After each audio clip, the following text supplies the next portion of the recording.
और इनकी सराहना करें।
NCC today goes far beyond drill, camps and parades.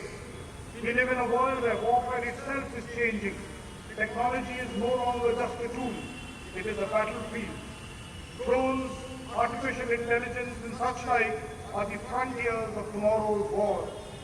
In this phase, every digitally hit edit becomes a frontline defender. India now is not only soldiers at the borders, but also digital warriors within the society. Citizens who are integrity, our nation is proud for. Thank you and Jai.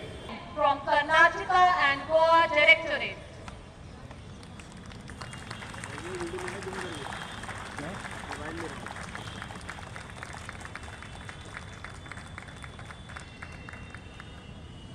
Gold medal for being best in special skills on the course goes to CTO Padma Sangmu Bomson from West Bengal and Sikkim Directorate.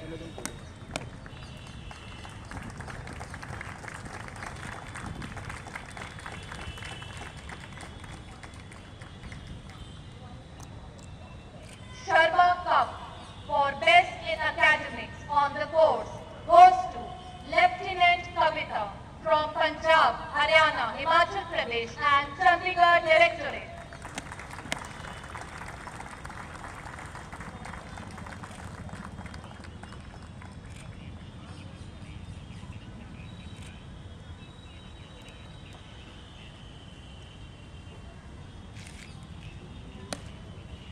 Gold medal for being best in drill and for commanding the passing out parade goes to CTO Pipli Nongram from North East Region Directorate.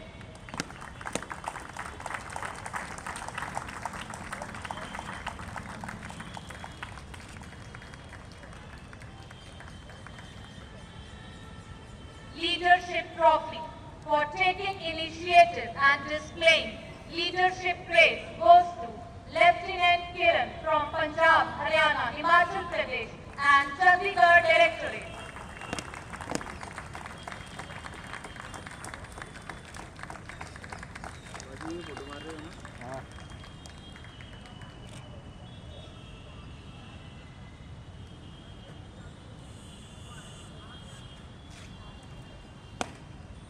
DG NCC Trophy for being the overall best ANO on the course goes to CTO Kumud Khatri from Rajasthan Directorate.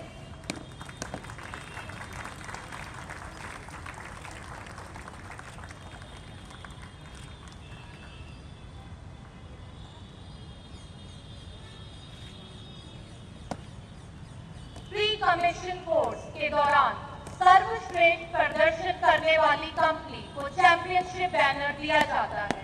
आज ये banner दिया जा रहा है Durgavati company को और banner प्राप्त किया जाएगा महाराष्ट्र निदेशालय की सीटीओ अक्षता परदेशी द्वारा।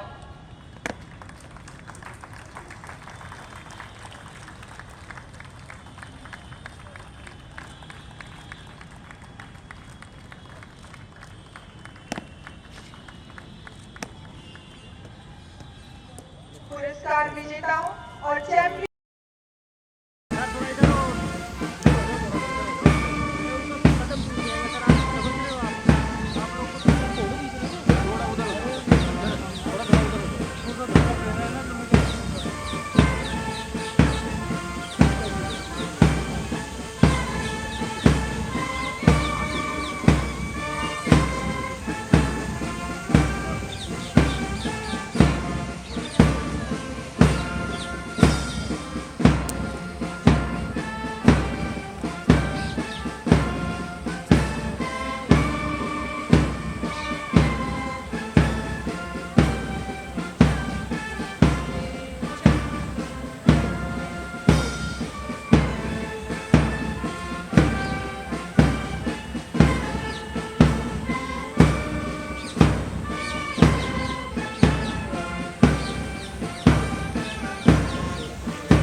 सर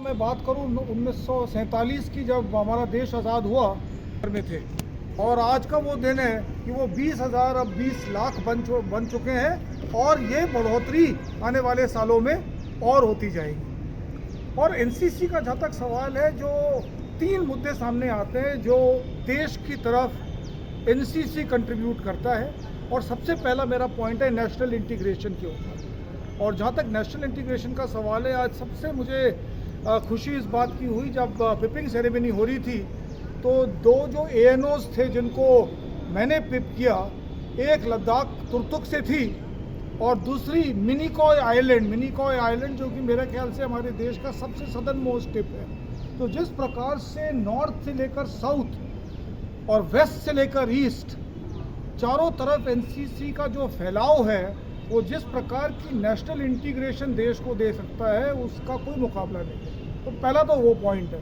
और दूसरा जहाँ तक सवाल है जो आज यहाँ पर देखा गया है, वो है नारी सशक्तिकरण या नारी शक्ति का जो बढ़ाव, और वो भी इसी किस्म के फिगर्स हैं। जब शुरुआत मैंने सुना है, जब यहाँ 65 में हुई थी, तो मुश्किल से 40 से 50 ANOs विमेन कैडेट होते थे, और आज वही परेड में 130 से 150। सो जिस प्रकार से विमेन एम्पावरमेंट को एनसीसी बढ़ावा दे रहा है, वो एक दूसरा मुद्दा उठता है सामने। और जो तीसरा पहलू एनसीसी के लिए मैं समझता हूँ, आने वाली जो आधुनिक तकनीकों से लड़ाइयाँ की जा रही हैं, उसमें जो सिटीजन सोल्जर है, यानी कि देश का हर एक वासी किसी न किसी तरीके से देश की मदद कर सकता है अगला युद्ध जीतने में। और मेरा मानना है कि एनसीसी के जो, चाहे वो कैडेट हो, चाहे वो ANOs हो जो कैडेट्स की ट्रेनिंग कर रहे हैं, इनका एक बहुत महत्वपूर्ण स्थान है। तो अगर हम तीनों चीज़ों को एक साथ मान के चलें, तो मैं समझता हूँ ये जो हमारी ट्रेनिंग एकेडमी 12 से 15 हज़ार के बीच में इंस्टीट्यूशंस पूरे देश भर में फैले हुए हैं, तो उन्होंने इस प्रकार से ओवरऑल इम्पैक्ट जो है उसकी मेरा मानना है तुलना नहीं की जा सकती। और आखिर में मैं सिर्फ यही कहना चाहूँगा, आज की परेड देखकर ऐसा लगता नहीं कि ये जो ANOs थे, मुश्किल से 60-70 दिन की ट्रेनिंग के पश्चात इस आलीशान तरीके से जिस प्रकार से उन्होंने ड्रिल दर्शाई है, मेरा मानना है आगे चल के इसी प्रकार से जो यूनिटी और डिसिप्लिन जो एनसीसी का मोटो है, उसके ऊपर खड़े होते हैं। Thank you. यहाँ 131 आज पास आउट हुए, जो आज ANO बने 131 थे। सर, क्या कोई दूसरी भी OTA शुरू करने की कामटी में भी है जी? नहीं, महिला विंग की बात कर रहा हूँ। महिला विंग में तो मेरे ख्याल से एक ही OTA है जो यहाँ पर है। कुछ और प्लान आगे की योजना की कहीं और भी शुरू किया जा सकता है इसको? इसी प्रकार से जो ये बढ़ोतरी होती रही, तो निहायत जरूरी हो जाएगा कि एक और OTA विमेन के लिए खड़ी की जाए, या इसी में स्ट्रेंथ की बढ़ोतरी की जाए। कोई योजना आगे की कि मतलब हम करने जा रहे हैं अगले 5 साल में, कुछ ऐसा? अच्छा, चलिए इसी के ऊपर सर, मध्य प्रदेश डायरेक्टरेट में कितने एनसीसी कैडेट्स हैं? क्या कुछ सीट्स बढ़ने की संभावना है आगे? डिटेल मेरे पास नहीं होंगे, और मेरा जहाँ तक मानना है, जो यहाँ पर मध्य प्रदेश के जो एडिशनल डायरेक्टर जनरल एनसीसी के हैं, वो यहाँ मौजूद हैं। उनसे अगर आपने मध्य प्रदेश के बारे में विस्तार से जानकारी हासिल करनी है, वो यहाँ पेश हो जाएंगे, और आप उनसे हर प्रकार के सवाल कीजिए जिससे कि आपको पूरी दिल की संतुष्टि हो। सर, एक सवाल, प्राइवेट सेक्टर में लगातार यूनिवर्सिटीज़ आ रही हैं, उनमें एनसीसी के लिए क्या किया जा रहा है? एनसीसी अपने डेवलपमेंट के लिए क्या करने जा रहा है? कैसे कैडेट्स निकले वहाँ से? प्राइवेट और गवर्नमेंट में एनसीसी बराबर है।